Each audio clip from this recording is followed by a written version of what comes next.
করে নবান্নের নতুন নিয়ম, এবার থেকে নবান্নের কর্মচারীদের জন্য অ্যাক্সেস কার্ড। বিস্তারিত জানবো। নবান্নে যারা কাজ করেন তারা যদি এই মুহূর্তে নিউজ 18 বাংলা দেখেন, তাদেরকে বিস্তারিত জানাবো আমাদের প্রতিনিধি সোমরাজ বন্দ্যোপাধ্যায়ের মাধ্যমে। সোমরাজ,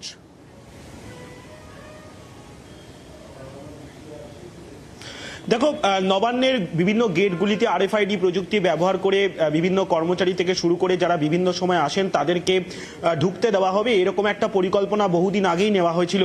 কিন্তু তারপরে সেই পরিকল্পনাটা কার্যকরী করতে বেশ কিছুটা সময় লাগছিল নবান্নের যে গেটগুলিতে।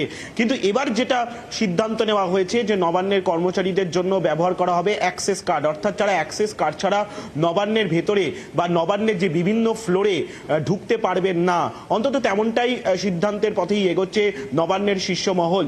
ইতিমধ্যেই সেই অ্যাক্সেস কার্ড তৈরি করার প্রস্তুতিও নিয়ে নিয়েছে নবান্নের আধিকারিকরা। কেন এই অ্যাক্সেস কার্ড ব্যবহার করার সিদ্ধান্ত তড়িঘড়ি নেওয়া হলো? সাম্প্রতিক সময় লোকসভায় যে ঘটনা ঘটেছে তার পরিপ্রেক্ষিতে নবান্নের নিরাপত্তা নিয়ে রাজ্যের নিরাপত্তা অধিকর্তা এবং কলকাতা পুলিশের পুলিশ কমিশনারের মধ্যে দীর্ঘ আলোচনা হয়, তেমনটাই সূত্র মারফত খবর। এবং তারপরেই নবান্নের শীর্ষ মহলের আধিকারিকরা মনে করছেন যে এই অ্যাক্সেস কার্ডের প্রয়োজনীয়তা রয়েছে, সেই কারণেই এই অ্যাক্সেস কার্ড ব্যবহার করা হবে।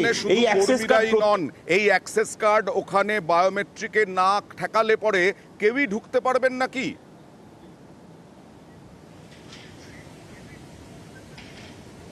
দেখো, প্রযুক্তিটা সেরকম ব্যবহার করা হতে পারে, তেমনটাই নবান্ন সূত্রে খবর।